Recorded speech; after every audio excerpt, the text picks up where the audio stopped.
Hello friends, SRH food சேனலில் அன்பான வணக்கம். ஃப்ரெண்ட்ஸ், இங்கே பாருங்கள் மட்டன் குழம்பு தான் ரெடி பண்ணியிருக்கேன். ரொம்ப நல்லாயிருக்கும் ஃப்ரெண்ட்ஸ். ஃப்ரெண்ட்ஸ் வீடியோக்குள்ளே போகலாம். ஃப்ரெண்ட்ஸ், இங்கே பாருங்கள் ஆட்டுக்கறி குழம்பு தான் ரெடி பண்ணியிருக்கேன். பூரி, சப்பாத்தி, இட்லி, தோசைக்கு, சாதத்துக்கு ரொம்ப நல்லாயிருக்கும். இங்கே பாருங்கள் நல்லாயிருக்கும் ஃப்ரெண்ட்ஸ். ஒயிட் ரைஸுக்கும் சேர்த்து சாப்பிட்லாம். ரொம்ப நல்லாயிருக்கும் ஃப்ரெண்ட்ஸ்.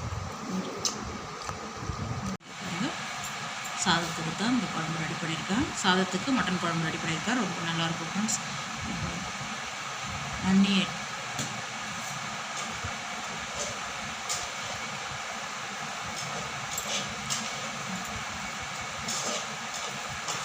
கறி எல்லாம் நல்லா பஞ்சு போல் வந்துடும்.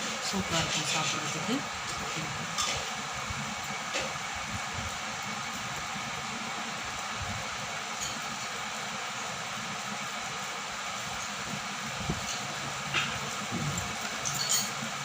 இந்த உருளைக்கிழங்கோட இந்த சாதத்தை கூட சேர்த்து சாப்பிட்றதுக்கு ரொம்ப நல்லாயிருக்கும்.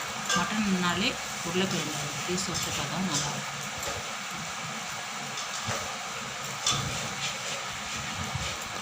ஃப்ரெண்ட்ஸ், இங்கே பாருங்கள் மட்டன் தான் எடுத்திருக்கேன்.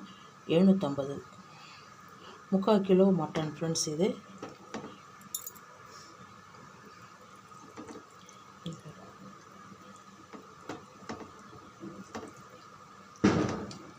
ஆட்டுக்கறி க்ளீன் பண்ணி வாஷ் பண்ணி எடுத்துகிட்டு வந்திருக்கேன்.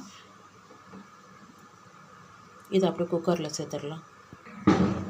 எப்படிங்க குக்கரில் அப்படியே சேர்த்துட்டேன். ஒரு டீஸ்பூன் மஞ்சள்தூள்,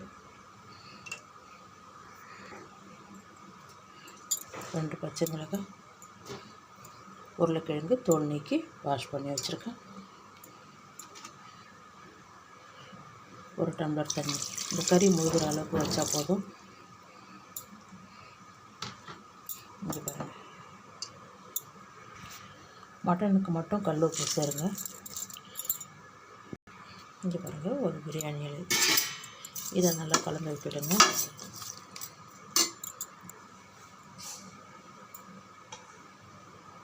ஒரு டீஸ்பூன் எண்ணெய் விட்டுடுங்க. இங்கே பாருங்கள், மூடி வைங்க. ஒரு 3 விசில் வந்தால் போதும்.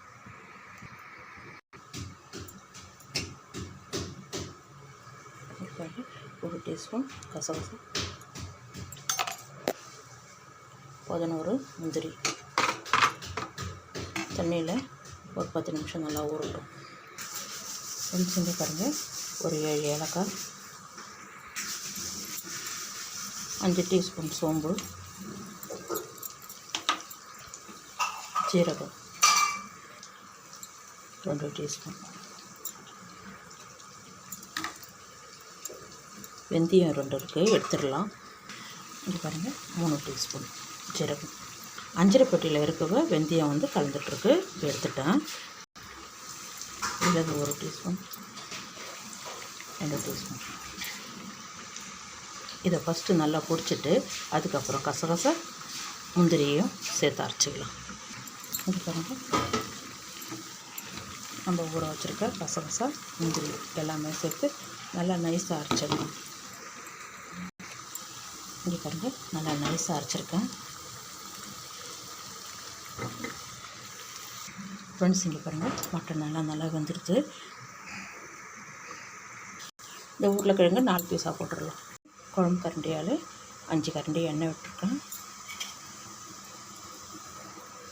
கடுகு, உளுத்தம்பருப்பு, பட்டை, அன்னாச்சிப்பூ பாதி, கிராம்பு 5, மராத்தி முக்கு, கல்பாசி எல்லாமே சேர்த்துடலாம். எண்ணெய் கொஞ்சம் கூடுதலாக இருந்தால் நல்லாயிருக்கும். இது பாருங்கள், வெங்காயம் ஒரு 300 கிராமுக்கு கட் பண்ணி வச்சுருக்கேன். கருவேப்பிலை கொஞ்சம் நல்லா பொரிஞ்சிடுது.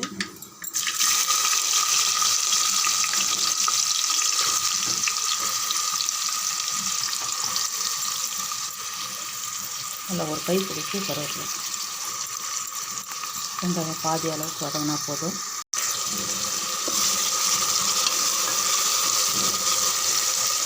பாதி அளவுக்கு வதங்கட்டும். இது பாருங்கள் நல்லா வதங்கியிருக்கு.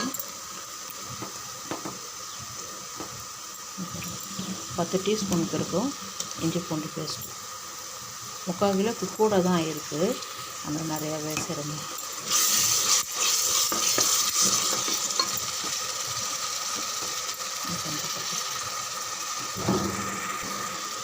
டீஸ்பூன் மஞ்சள்தூள், 1 டீஸ்பூன் மஞ்சள்தூள்,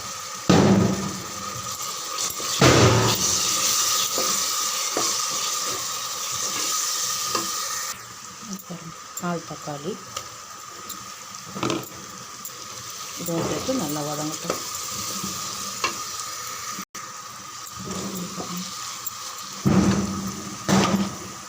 10 டீஸ்பூன் நம்ம வீட்டு குழம்பு மிளகாய்த்தூள், காஞ்ச மிளகாய்த்தூள்,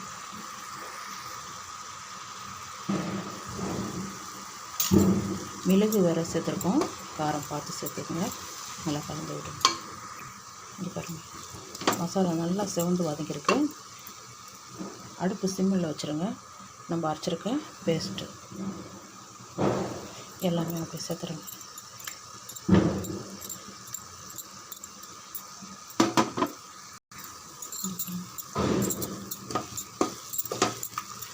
நல்லா ஒரு 7-8 நிமிஷம் நல்லா வதங்கட்டும். இது பாருங்கள், நல்லா இந்த மாதிரி வதங்கணும். நல்லா மசாலா வதங்கினா தான் குழம்பெல்லாம் டேஸ்ட்டாக இருக்கும். எண்ணெயும் நல்லா திரிஞ்சு வந்திருக்கு பாருங்கள். இது ஜாரில் இன்னும் கொஞ்சம் இந்த மசாலா இன்னும் நல்லா வதங்கட்டும். நல்லா வதங்கிருக்கு. நம்ம எடுத்து வச்சுருக்க மட்டனை அப்படியே சேர்க்குறோம்.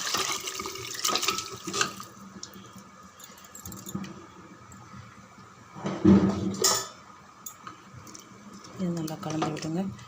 உப்பு சேர்த்து கலந்து விட்டுடலாம். கறி வேகும்போது உப்பு சேர்த்துருக்கோம். நல்லா கலந்து விட்டுடலாம். இது பாருங்கள், நல்லா கலந்தாச்சு. இன்னும் 1 டம்ளர் தண்ணி விட்டுடலாம். இதுவும் சேர்த்து நல்லா கலந்து விடுங்க. ஒரு 8 நிமிஷம் நல்லா கொதிக்கட்டும். அதுக்கப்புறம் தேங்காய் சாந்தை சேர்த்துடலாம்.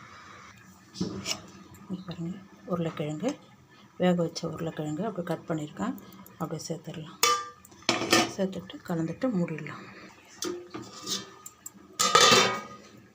10 நிமிஷம் நல்லா கொதிக்கும். இங்கே பாருங்கள், ஒரு 5 பீஸ் தேங்காய் சின்னதாக கட் பண்ணியிருக்கேன். அரை மூடிக்கு பாதி சைஸு. இங்கே பாருங்கள், தேங்காய் சாந்து அரைச்சிருக்கேன். இப்போ குழம்பு நல்லா கொச்சிடுது. தேங்காய் சாந்து சேர்க்கலைன்னா இதோடவே நிறுத்திக்கலாம். தேங்காய் சாந்து நான் சேர்த்துக்கிறேன்.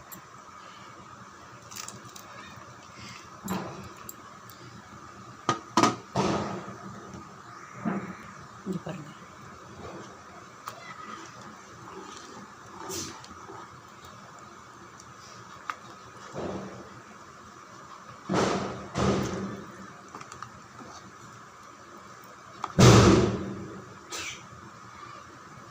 இன்னும் ஒரு 5 நிமிஷம் கொதிக்கட்டும். இங்கே பாருங்கள், குழம்பு நல்லா கொதிச்சிருக்கு. கொத்தமல்லி இலை, கருவேப்பிலை. ஸ்டவ் ஆஃப் பண்ணிவிடுங்க.